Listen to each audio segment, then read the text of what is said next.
He stands in the doorway like he's waiting for permission to be ruined. The Narra police station at night isn't dramatic. It's fluorescent, a little stale, a little damp. The air holds the old odor of paperwork and sweat, and when the ceiling fan turns, it doesn't cool anything. It just moves the heat around like a hand stirring soup. Senior Police Inspector Perla Backwell has seen men come in shaking for ordinary reasons. Drunk fights, jealousy, knives used too quickly. She's seen the ones who swagger in, too. Men who want to tell a story because they think it makes them look big. This one doesn't swagger. Johnny Bayo is young enough to still look like someone's nephew, someone's helper. His eyes keep sliding to the corners of the room as if there's a second conversation happening there that no one else can hear. An older man stands beside him, one of the village elders, the sort with a quiet authority that doesn't need a badge. The elder's face is drawn tight, like he's regretting every step that brought them here, but also like he knows there's no other path left. Backwell doesn't raise her voice. She doesn't need to. The silence is already doing the work. "What is it?" she asks. Johnny swallows. His throat clicks loudly, a small sound that feels embarrassing in the room. He speaks anyway.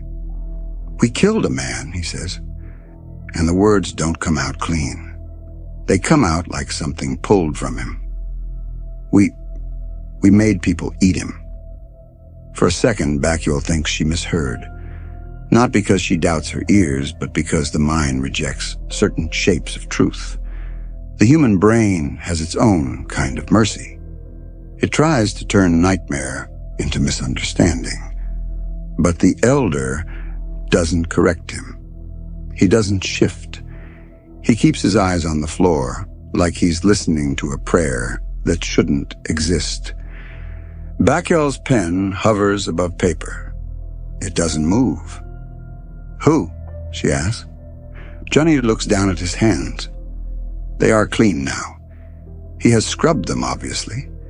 They still seem to tremble in the memory of heat. "Benjie," he says. "Benjie Ganay." That name lands with a dull finality. Not a stranger, not a transient, not a rumor. A person from the town, a young man, someone who walked roads people in Narra walk every day. Outside, the night makes its usual noises: crickets, distant dogs, a tricycle engine far away.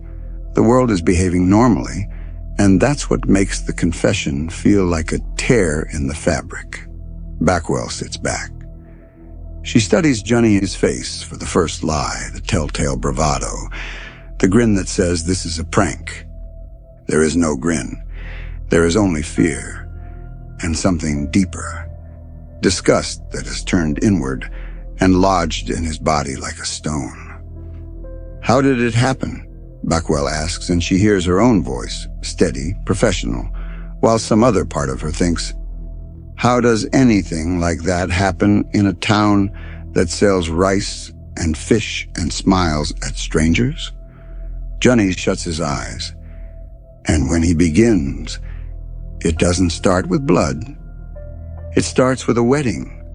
A wedding in Narra, especially in the barangays, is not an event you attend. It's an event that collects you. Days before, people are already moving. Women borrow pots, men drag benches, teenagers string lights and laugh as if the work is a party. Someone always has a karaoke machine too loud, too early. Someone always has a bottle too open, too warm. On July 17th, 2004, Barangay Aramaywan carries that kind of motion. The air smells like damp earth and smoke from cooking fires. The road is a ribbon of dust with occasional puddles that reflect the sky. In towns like this, family is not a neat tree. It's a net. Everyone is related by blood, marriage, or history. Even neighbors become cousins in the mouth. It's how people talk. It's how people belong. Benjie Ganay belongs. He is 25, and he moves through the gathering like someone who expects to be welcomed. He is not dressed like a man with an enemy waiting. He's dressed like a man going to a celebration. Clean shirt, hair combed, a little too much confidence in the evening. Johnny is there too because he is always there when there is family business. He is cousin and helper, the one told to carry things, the one expected to laugh at jokes even when he doesn't understand them. He remembers Benjie arriving with that loose smile people wear when they're a little tipsy already, when they've started the day early with friends, because a wedding is a reason to begin drinking at noon and call it tradition. Eladio Baule is the bride's father. In Johnny's memory, Eladio is not immediately monstrous. That's the worst part. How ordinary he is at first. He is a man in his own yard, proud, loud, performing the role expected of him. Hosting, receiving, reminding everyone who is who. He has been drinking. Everyone has. It's the kind of drinking that makes voices louder and makes a man's pride swell until it presses against his ribs. The bride, Eladio's daughter, moves through the crowd like a girl trying to become a woman in public. Her dress is simple but clean. Her hair is pinned carefully. Her eyes are bright with that nervous joy that feels like it could crack if handled too roughly. A circle forms, dancing, clapping, the rhythm of feet on packed ground. Someone's speaker spits out a song everyone knows. Benjie steps into the circle with the confidence of someone who wants to be seen. He laughs. He reaches for hands. He spins when he's supposed to spin. Johnny remembers the heat of the evening, the sweat gathering at his spine, the smell of alcohol and grilled meat and perfume that's been dabbed on too heavily, because this is a special day. Then, small, stupid, fatal, Benjie trips. It's not dramatic. It's not a shove. It's a foot catching a mat, or a heel slipping in dust, or a misstep caused by liquor. He pitches forward, hands flailing, and in that flurry he grabs for balance. His hand lands on the bride's backside, maybe lower back, maybe the curve of her, but enough that her body jerks in shock, enough that she yelps. Music stutters. The circle's laughter dies mid-breath. Benjie straightens immediately. His face changes in a blink from joy to horror. He bows his head, hands out like he can physically return the moment. "Sorry," he says. "Sorry, I slipped. Sorry." Someone laughs too loudly, trying to break the tension. Someone says it's nothing. Just keep dancing. A few people clap, forcing the rhythm back to life. The music resumes. The wedding, because it wants to live, tries to swallow the awkwardness. But Johnny watches Eladio Baule's face. Eladio does not laugh, he does not clap. He stands with his jaw set, eyes fixed on Benjie with a coldness that doesn't match the setting. His pride, already swollen with drink, has found a target. And Johnny sees something else too. The way a few younger men, Eladio's kin, turn their bodies subtly toward Eladio, waiting. The way their smiles disappear as if a signal has been given. The dancing continues, but the air has changed. It's the kind of change you feel before a storm. The shift that makes skin tighten, that makes a person's instincts lift their head like a dog hearing a strange car outside. Johnny tries to tell himself it will pass. It was an accident. Benjie apologized. In the morning, it will be nothing, a story told with laughter, a small embarrassment. But Johnny knows families. He knows pride. He knows the way a man can choose humiliation as a wound that never closes. He sees Eladio move through the crowd, speaking low to his son Gerald. He sees Eladio tilt his head toward Sabtuari Peak, a nephew with a tense, eager posture. He sees Eladio's mouth-form words without sound from where Johnny stands.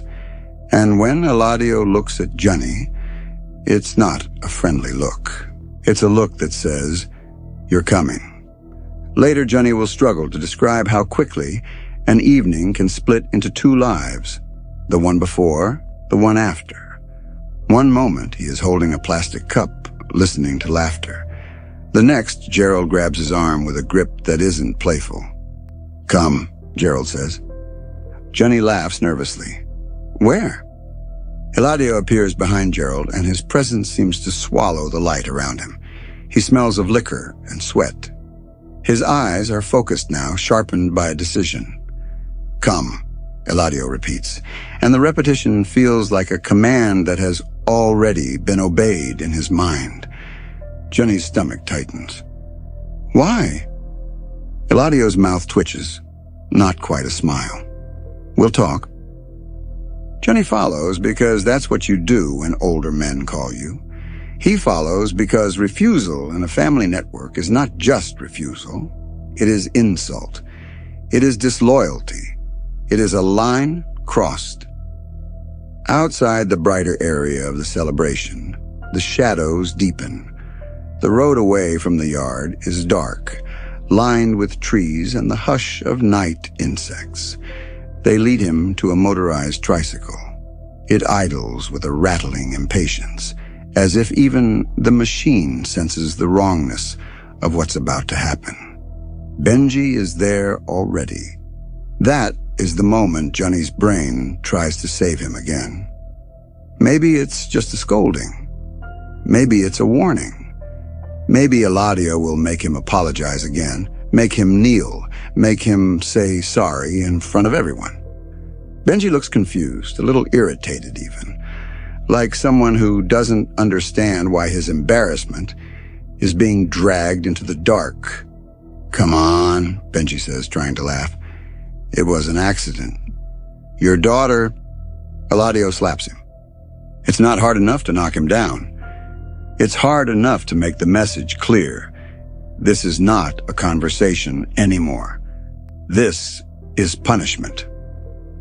Benjie's eyes widen. He looks around, searching for the joke.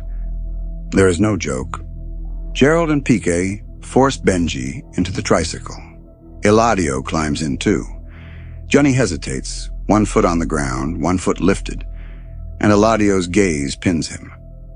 "You," Eladio says. "Get in." Johnny does. The tricycle lurches forward, and as they leave the glow of the wedding behind, the music becomes distant. The laughter becomes muffled. The celebration shrinks into a pocket of sound swallowed by trees. They drive into a secluded area far enough that voices won't carry back, far enough that any scream could be mistaken for something else, if anyone heard it at all. The road is uneven. The tricycle bounces. Johnny's teeth click together. Benjie tries again. "Uncle, please," he says, "because that's what you call older men in the family. Uncle, even if the bloodline is crooked. I'm sorry. I slipped." Eladio says nothing. When they stop, the night feels thicker. The trees stand like witnesses who will not testify. Johnny gets out slowly. He sees Eladio's hand go to his waistband. A knife appears in Eladio's grip, like it has been waiting there all along. Johnny's throat goes dry. "Uncle!" Eladio steps toward Benjie. Benjie backs up, hands raised. "No, no, no. Please, please." The first stab is quick. Johnny doesn't remember the sound as a cinematic thing. He remembers it as a soft, ugly noise, like someone punching a wet sack. Benjie makes a shocked noise, half breath, half disbelief. The second stab comes before the first has finished being understood. Johnny stands frozen, his mind trying to negotiate with reality. His body is present, but his thoughts are scrambling for an exit. Gerald and Pique move in too. They become a blur of limbs and anger. Johnny cannot later say precisely who did what in which order. only that Benjie's voice turns from pleading into something raw, something animal, and then it stops. When Benjie collapses, the night feels suddenly vast, as if the world has made room for what has happened. Johnny's stomach heaves. He takes a step back. Eladio turns, knife gleaming faintly in the sparse light. Johnny sees Eladio's face in that moment, and he will never fully explain it. It is not the face of a man in a blind blackout. It is focused. It is present. It is proud in a sick, satisfied way, as if a debt has been paid. Eladio gestures at the body. "We have to finish," he says. There are choices people make that feel like they happen outside time, and later you can't find the exact moment you agreed. Johnny helps because he is terrified, because there is a knife, because he is surrounded by relatives whose eyes have gone strange. They gather coconut leaves, dry and crackling. Someone produces kerosene, practical, ordinary, the kind used for lamps and chores. It is horrifying how easily tools for everyday life become tools for horror. They drag Benjie's body to a spot where the ground is bare. They lay the leaves beneath and over him. Johnny's hands shake so badly he can barely hold the bundle of leaves. He keeps thinking, this is someone's son. This is someone's cousin. This is a man who was dancing an hour ago. Eladio splashes kerosene, and the smell blooms, sharp, biting, unmistakable. When the fire is lit, it catches quickly.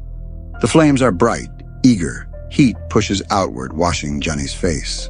He turns away, but Eladio snaps, "Look!" Johnny looks.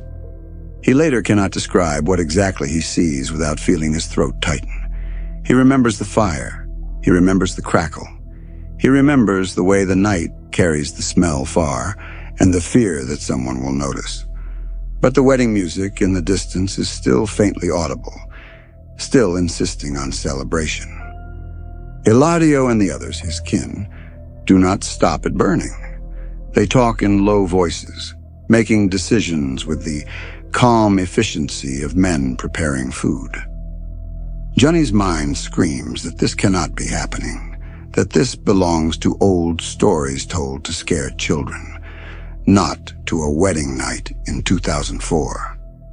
And then Eladio turns to Johnny with something in his hand. Johnny doesn't want to see what it is. The shape is enough. "Eat," Eladio says. Johnny shakes his head immediately. "No. No, Uncle, please." Eladio steps closer. The knife presses against Johnny's neck, a cold line that overrides all other thoughts. Gerald and Pique grab Johnny's arms. Their grips are iron, more loyal to Eladio than to humanity. Johnny's body betrays him by trembling. "Eat," Eladio repeats, and his voice is low, almost patient, like he's teaching a child. They force it to Johnny's mouth. He tries to turn away. The knife tightens. Breath becomes the only thing that matters. He bites. Later, in the days that follow, the memory of that moment will return, not as sensation, but as shame. Shame for surviving. Shame for obeying. Shame for what his body did to stay alive. He gags. He retches. He tries to spit. Eladio's hand clamps over his mouth, forcing him to swallow. "Now you're part of it," Eladio says. Johnny's eyes flood with tears. He cannot wipe them. His hands are held. That sentence, "part of it," is a chain. It's a way of making sure no one walks away clean. A way of making sure complicity spreads like a stain. And then, as if the night hasn't already crossed every line, someone says something that changes the horror from private to communal. "What do we do with the rest?" Gerald asks, voice tight. Eladio stares toward the distant lights of the wedding. "We bring it back," he says. Johnny thinks he misunderstood. Eladio's eyes flick to him. "We bring it back," he repeats. "To the guests." Johnny's stomach drops. "Why?" Johnny manages. "Uncle, why?" Eladio's face hardens. "Because," he says, and his voice carries a poisonous logic that is almost worse than madness. "They were there. They saw what happened. They laughed. They danced. They will eat. And they will never know." He says it like it's revenge, not just on Benjie, but on the whole world that witnessed the embarrassment. Johnny realizes then that this isn't only about a hand on a bride's body. This is about humiliation and power. It's about a man who cannot tolerate being laughed at, even for something that wasn't his fault. They cut what they can. They wrap pieces in cellophane. Again, ordinary. The kind of plastic used for leftovers, for markets, for bringing food home. The incongruity is unbearable.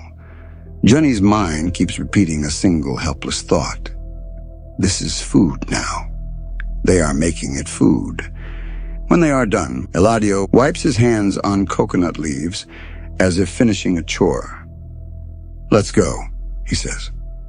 The wedding reception is still alive when they return. That is another kind of horror.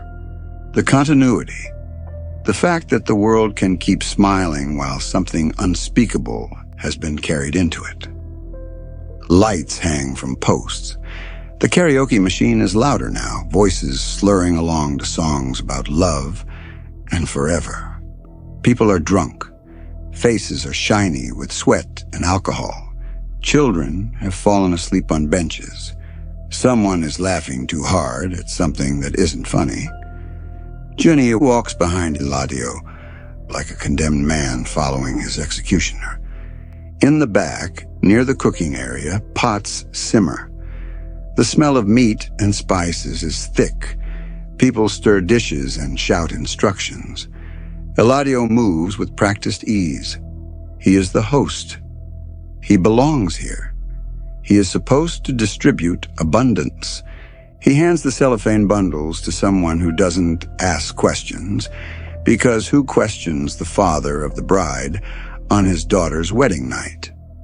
The contents are mixed into other dishes, hidden beneath sauce and seasoning, beneath the assumption that food is what it appears to be. Johnny watches, dizzy, as plates are carried out. Guests eat. They chew and swallow. Some compliment the cooking. Some go back for seconds. And Johnny stands among them, trying not to scream, trying not to vomit, trying not to look at anyone's mouth for too long. He realizes how easy it is to deceive people when they trust you. How little it takes to turn community into something darker. Eladio walks through the crowd, smiling, nodding, raising his glass, acting like a man who has provided a feast. He looks almost radiant in the role. Johnny understands then that Eladio's satisfaction is not only in killing Benjie, it's in the secret. The idea that he can make people participate without their consent, that he can place the horror inside them, and they will thank him for it. Johnny's hands shake so hard he spills his drink. No one notices. Everyone is too busy being happy. That is the most unbearable thing. Happiness happening beside horror like their neighbors sharing a fence. Johnny leaves the circle of light and stands in the shadows watching the party, feeling like the ground beneath him isn't stable. He listens to laughter and hears it differently now, not as joy, but as ignorance. He thinks of Benjie's face when he realized the night had turned against him. The wedding vows are spoken later. People clap. Someone cries. The bride smiles, perhaps unaware of what her father has done in her name. Johnny watches her and feels something inside him fracture. This is not celebration anymore. This is desecration. In the days that follow, the town goes back to its rhythms. The rice fields don't stop. The tricycles keep running. People shop at markets. Mothers scold children. Men drink at noon because that's what men do. But Johnny cannot re-enter the ordinary. He tries to eat and cannot. Every bite of food becomes a test of his stomach. The smell of smoke clings to his memory so persistently that even cooking fires make him sweat. At night, he lies on a mat and stares into darkness while the ceiling feels too low. He hears the crackle of fire in his head. He feels the knife at his throat like it's still there. He sees Benjie's face. Not the face from the wedding, smiling and dancing. The face from the secluded place, eyes wide, mouth open, disbelief turning to fear. Johnny begins to understand that Eladio's threat, your part of it, has worked. Not only legally, not only socially, psychologically. Johnny is part of it. It is inside him now. Guilt settles on him like a weight that makes breathing difficult. It does not matter that he was threatened. It does not matter that he tried to resist.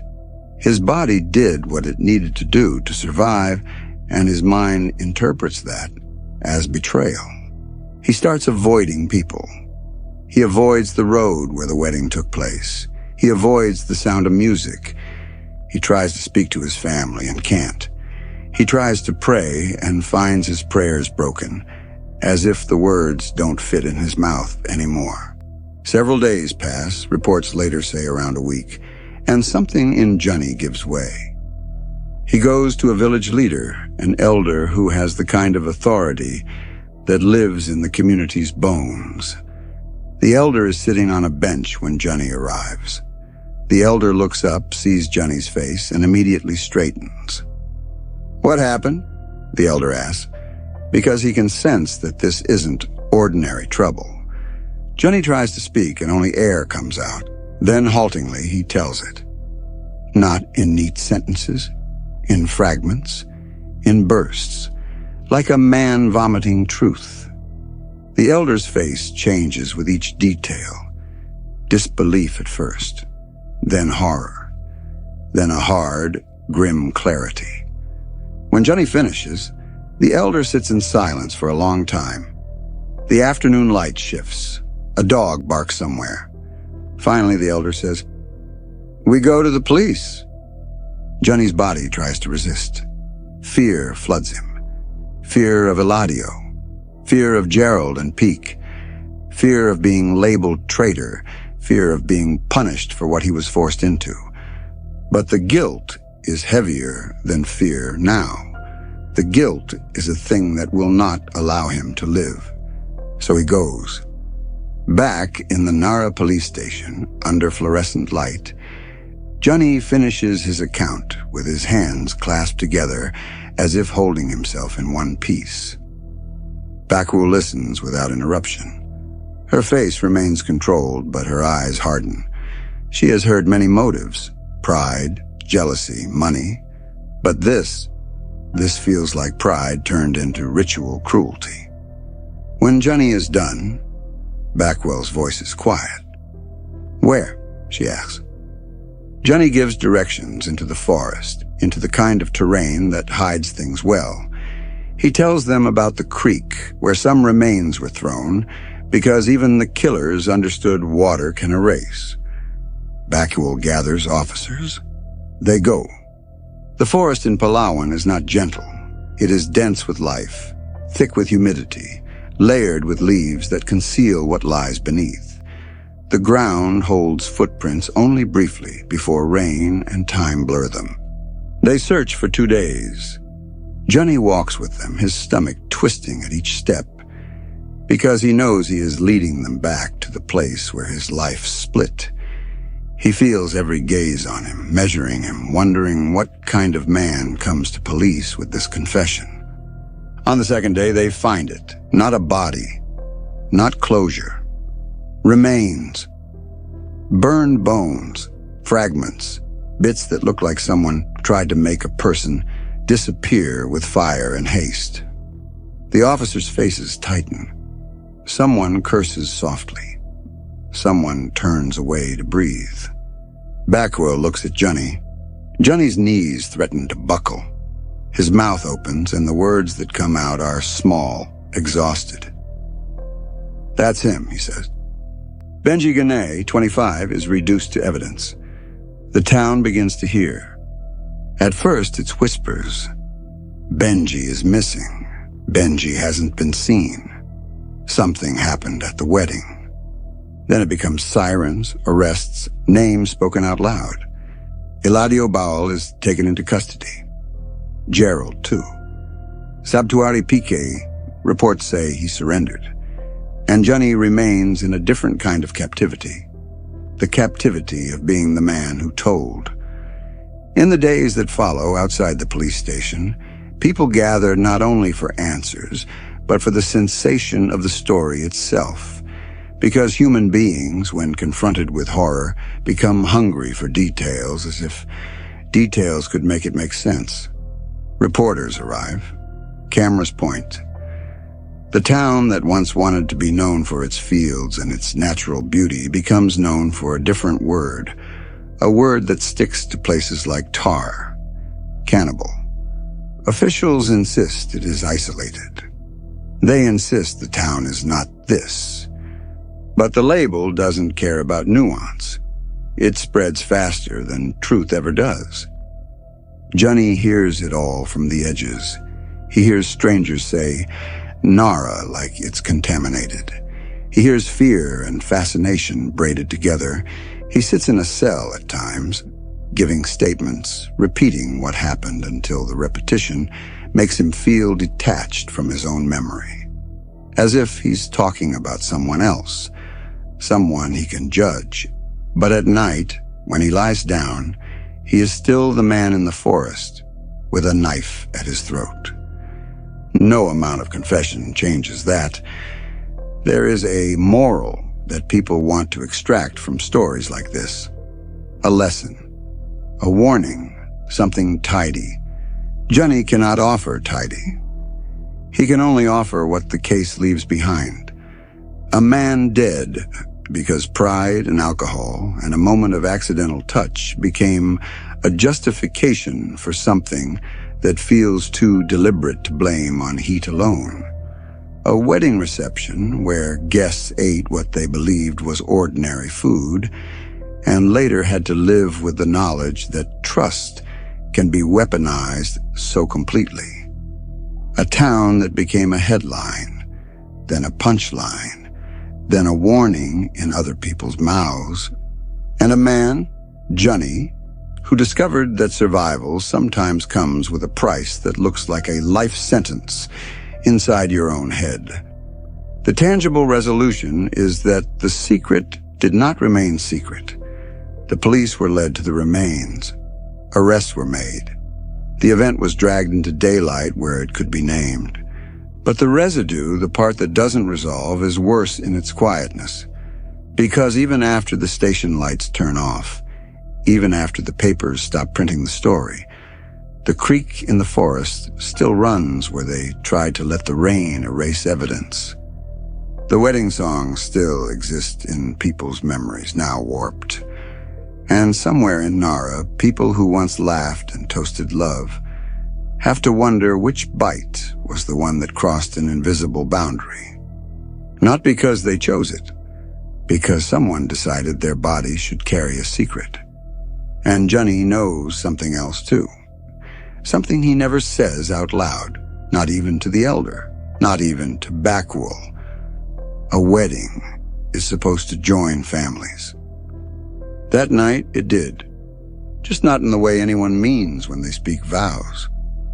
This was midnight horror society, dark curiosity for sleep. Until your next midnight session. Sleep well.